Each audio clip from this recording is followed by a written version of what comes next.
violence and other kind of violence.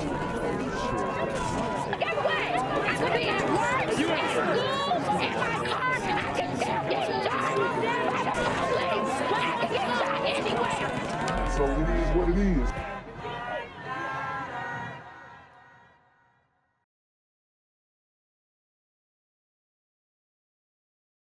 What's good, YouTube? It's the Black Gen Z Mindset. Make sure you go ahead and like, comment, share, subscribe, and let's get into the video. Well, Louisiana residents are now protected from being discriminated against based on their hair texture. The governor has signed the law which bans any hair discrimination, including when it comes to employment and education. Lawmakers in Mississippi and Arkansas are still debating the issue. Before I started owning my own salon, I used to enter into other people's companies, and the first thing they notice is my hair, because I'm natural. I'm going to wear my natural hair. And it's crazy because not understanding who I was and what my hair was at the time, the insecurity mainly showered over me. So we're addressing the hair situation, the discrimination of people, of hiring people because of their hairstyle, hair texture, and whatnot.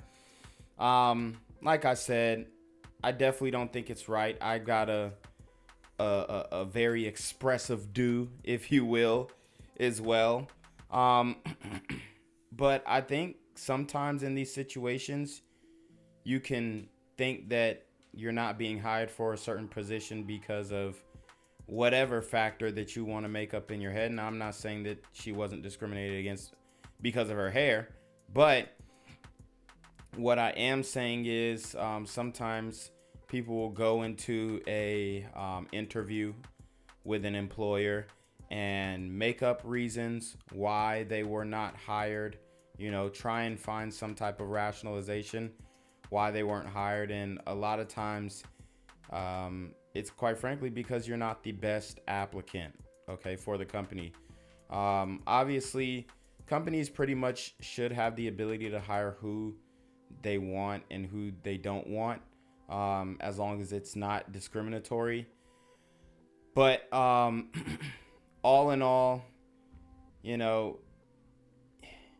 I think we're going to see the same hiring practices. From my personal experience, I've seen all types of people with different jobs, high paying jobs, low paying jobs, different hairstyles. So there's definitely a spectrum, but I would definitely be interested to see how this impacts the employment process in Louisiana. So I guess we'll see. To where I was thinking that my natural hair wasn't even beautiful because of how other people looked at it as being unprofessional, untamed, lazy, just not being what the public sees as being beautiful. And I gotta stop her there. I don't think it's really about that. Sometimes you can come out the house looking any type of way. I know having dreads, I'm gonna have to get a fade every 2 weeks. Okay, I'm gonna have to get a lineup. I'm gonna have to keep it done. I'm gonna have to get a retwist every now and then, because it starts to look crazy. Okay, I'm actually getting a retwist Thursday. So you definitely have to keep your hair maintained. I don't think you should be coming looking crazy or wearing bonnets or different head wraps and headgear that isn't related to some type of religion, right? But she's talking about her own insecurities. How much of this was her own projection, right? And how much of this was discriminatory hiring practices? California was the first state to enact the law back in 2019. Well, in a special report, every day there are nearly 10 accidental drownings in the U.S., according to the CDC. That's 3,500 people every year who die in water. Within these numbers is a startling fact. The fatal drowning rate of black children is 3 times higher than white children. Dang, man. I mean, We are taking the cake in way too many negative stats. Now, we know the stereotypes of black people not being able to swim. And when you look at these statistics, right, there's 3,500 drownings every year, and black people are 3 times more likely to drown. It kind of confirms that stereotype, unfortunately. All right. So what does that mean? That means that, for one, we have to start getting our children involved in swimming at an early age. All right. For two, they definitely need to be trained and well versed in what to do in a survival situation. You know, I took swimming lessons up until I was in 5th grade. So I know how to swim. My mom was actually a swim instructor. So there was a lot that we had learned at an early age. And I think once you get older, it's kind of hard to really learn how to swim, because then you got to learn how to maintain your weight, and you're a lot heavier now. But who knows? I spoke to activists and athletes about the reasons why. We have all the bodies of water around us, and it's hot, right? So everybody wants to cool off. Story after story of drownings and disappearances. The unforgiving waters of the Mississippi River, where so many took their last stroke, never to be seen again. Drowning is such a huge issue, especially here in Louisiana. Not too long ago, a man without a life jacket took his last breath. Yeah, see, that's another thing. You got to wear a life jacket, especially if you're boating or whatnot. I got my boating license in Georgia and Florida. And when you're taking the test, they remind you that a life jacket is required when you get on those open seas, man. You need, not the seas, but I mean the river, whatever, any body of water. You need a life jacket, bruh. I can understand you don't have it on a cruise ship or something, but if you're in a little boat or you're just on the shore swimming, maybe trying to catch some fish, you need that damn life jacket.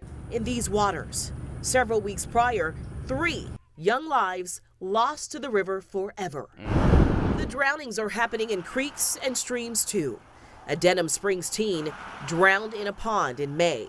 In many cases, the victims did not know how to swim. According to the Louisiana Child Death Review report, drowning was the 3rd leading cause of death for children up to 14 years old between 2017 and 2019. 2020 was one of the deadliest in recent history. That year, Louisiana experienced a 60% increase in child drownings. Last year, 25 children died. It is a much more significant problem for minority youth. If you look at the demographics, a glaring disparity. The CDC says the fatal drowning rate of African American children is 3 times higher than white children. At the YMCA, we offer swim lessons at all of our locations. Our total initiative around doing that is not only teach children how to swim, but how to also be safe around the water. The YMCA and the USA Swimming Foundation found that 64% of black children cannot swim, compared to only 40% of white children. The question then becomes why? Well, the agencies cite cultural and historical factors that explain why children of color are at a higher risk of drowning. Because of racism. I hope that's not what they say. But a lot of it has to do with education in the home. You know, your parents got to teach you how to swim, man. That's the reality, or at least put you in a class so you can learn from somebody else. Especially in a lot of minority families, a lot of the reasons that their children don't know how to swim is because parents don't. Generations who can't swim, brought on by decades of segregation. Whoa, okay, now that's a stretch. That's a stretch right there.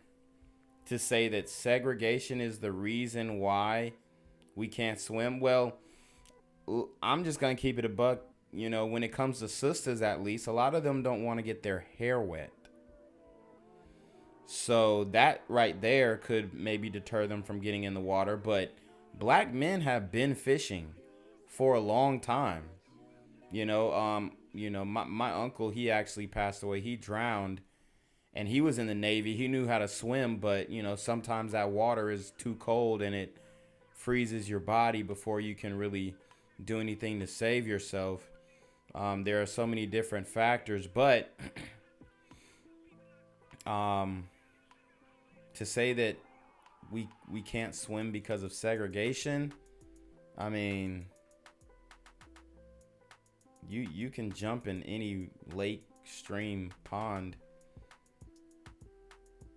I mean, I'm sure there were some like public lakes and public ponds that were segregated, but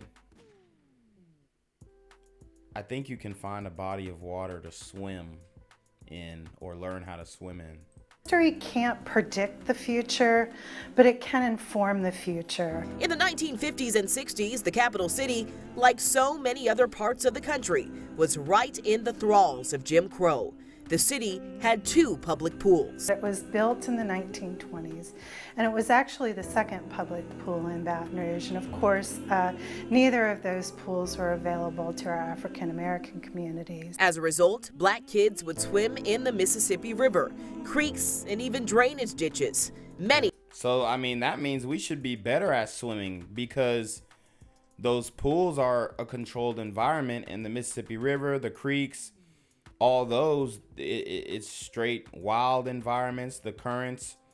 That means we should be even better at swimming. So, I don't really get their argument. Now, you're definitely gonna have a lot more drownings in a river or a stream than a pool with lifeguards.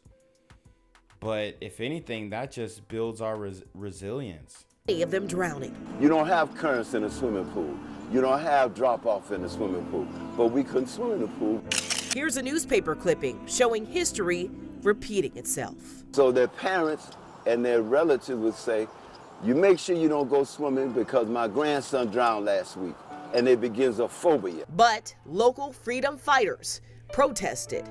On July 23rd, 1963, 3,250 black swimmers attempted to enter the city park pool. 5 activists were arrested that day. Swimmin', they called it. Younger activists were becoming more insistent on equality, and this effort was led by members of the NAACP in town. To overcome segregation, Brooks Park was created, and in it sits the City Brooks Park Pool, a place for Baton Rouge's black community to swim. These people still had the fortitude to, stand up, brush themselves off, carry on, and move forward. City Brooks Park Pool is one of the few public pools open today in Baton Rouge. It reminds swimmers like Herman Kelly Jr. It grabbed me, and it became my passion. of why he wants to teach swimming in the first place. Even though we had discrimination, I'm teaching another generation. We got to bypass all of that, and we got to learn how to swim. Dr. Kelly is an underwater legend, often swimming 1,500 yards a day. A champion athlete, a Florida native who spent years in Baton Rouge encouraging children of color to jump in. You learn self-discipline. You learn to wake up early. You learn to work hard. Kelly says children need swimming lessons and parents should start them off young, just like Bryson Barrett, Working here 2019, been here ever since. who began swimming in middle school, carefully gliding with every stroke.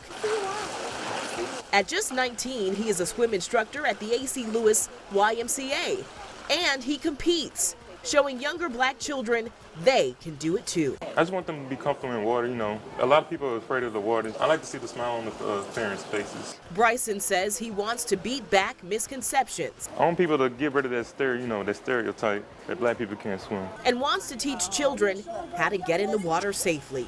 I mean, is it really a stereotype? I mean, it's not that we can't swim. It's that we have a higher likelihood of drowning in the community. We have a higher likelihood of not knowing how to swim. Okay, so it's not necessarily that there's no way that we could learn how to swim. It's that, a lot of folks don't want to get in the water. They don't want to get their hair wet. I mean, if you look at these pool parties that are thrown in the community, a lot of people on the sides of the pool. A lot of dudes in full blown outfits like they finna go to the club. It's 90 degrees. They got Jordans, basketball socks on, and you know, some skinny jeans. And they chilling right by the pool, but they're not getting in. So that their first dive won't be their last. I just tell them it's just water, you know. Be bigger than the water.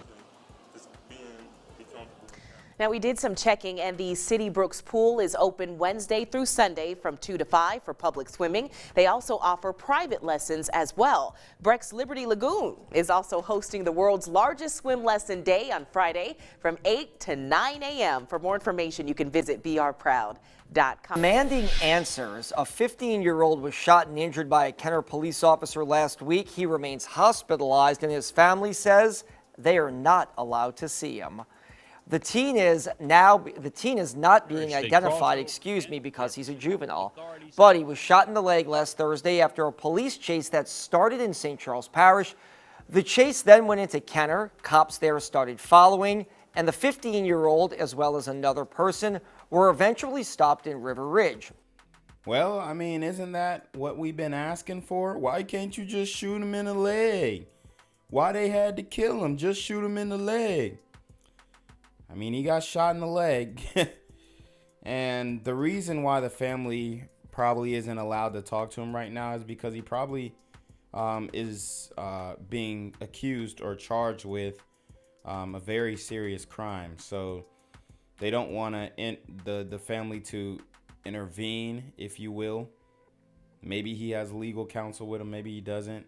But he's got to be charged with some serious crimes to get chased down and end up being shot by the police. Which is in Jefferson Parish. And cops say the teen then allegedly pulled a gun on a Kenner police officer. Well, there you have it.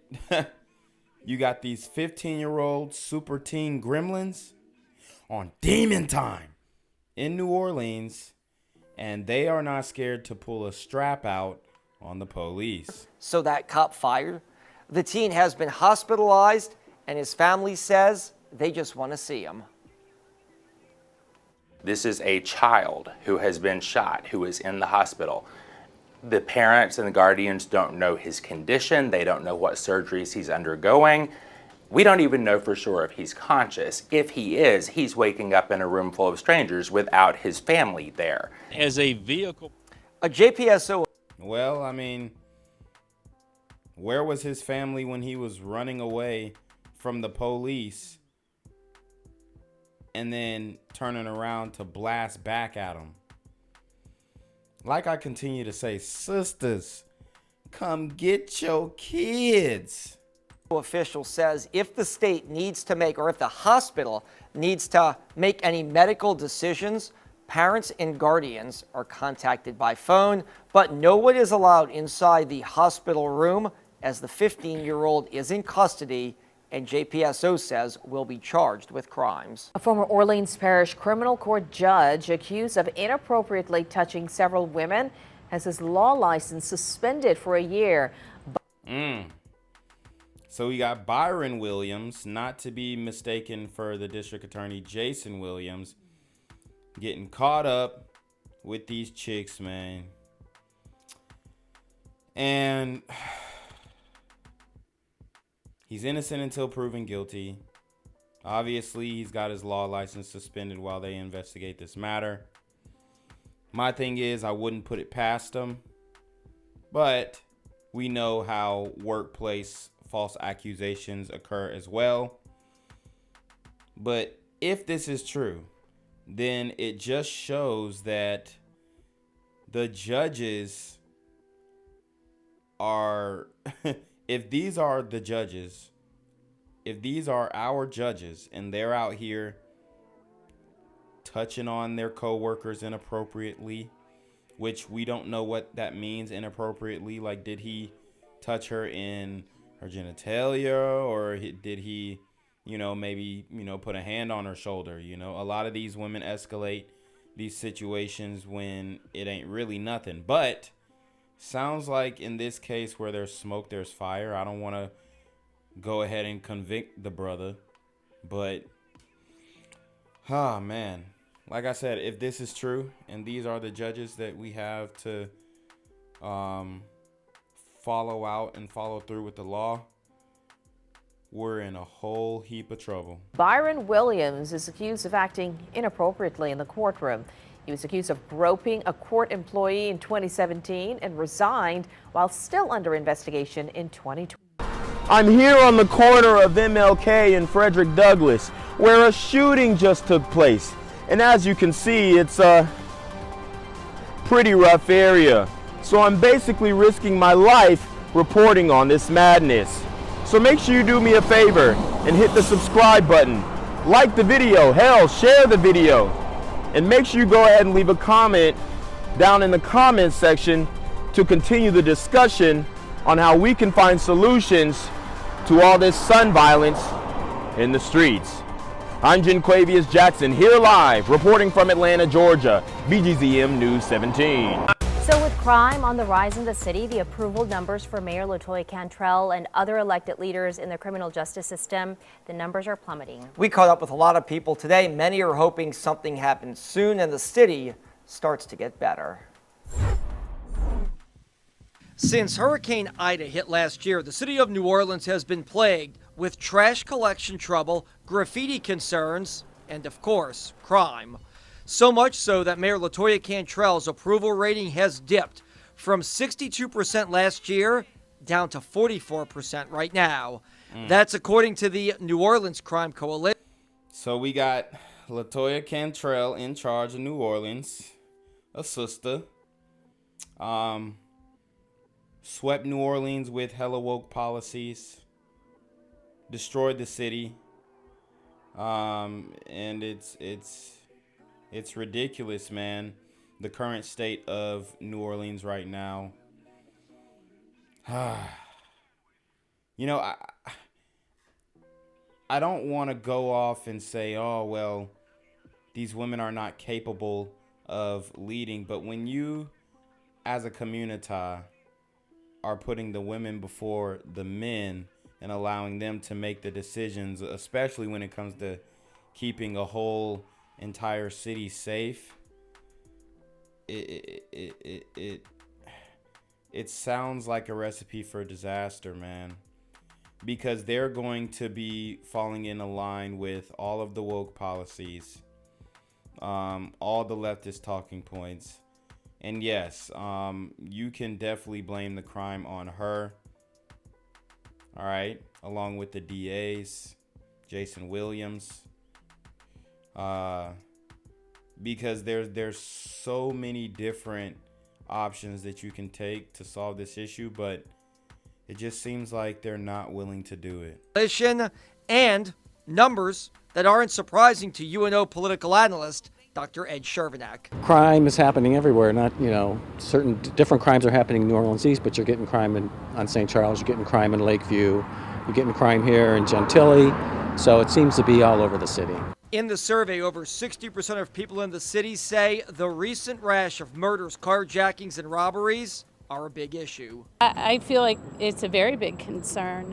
When we have family that comes to town, I want to take them over into the quarter, but I'm worried about the time of day that I take them over and if there's going to be any drama or not. And the mayor isn't alone. Approval numbers for all players in the criminal justice system are down. Judges, the council, and DA Jason Williams. I don't think we're heading in the wrong direction, but I think we're taking the wrong actions. Oh, God. Oh. They need to ask some men, right, what the solution should be. Because these women are softballing this question. It's like Linda Fricky never even happened. That's what it seems like. They're just omitting all of the people who were murdered by repeat offenders, instead of trying to head in the right direction. But the mayor has stated repeatedly in recent weeks that she feels things will improve, especially the crime numbers, as she... Oh, she feels like things will improve. These women are not capable of leading, bro. You're seeing it firsthand. She feels like it's gonna improve. She hasn't done anything, but she just feels like it'll get better. She works to hire more officers. So it's about quality of life issues that are transcending race, because this affects everyone, no matter black, white. You heard what he said. The quality of life issue is transcending race. But we know who's doing these crimes in New Orleans, man. It's these super gremlins on demon time. Red, green, purple, whatever. See, and now he got to go mention all types of other colors that people are like, I don't know any green, purple. You know what I mean? Even red is a stretch. They try and call the Indian man red, but he's not red. You're being affected by what's going on in the city, and so it's not surprised that people have the same opinion on these issues. And if you'd like to see a deeper dive breakdown of those approval ratings, go to our website, WDSU.com, or our mobile app. Gang violence and other kind of violence. Guess what? I could be at work, in school, in my car, and I can still get shot by the police. I can get shot anywhere. So it is what it is.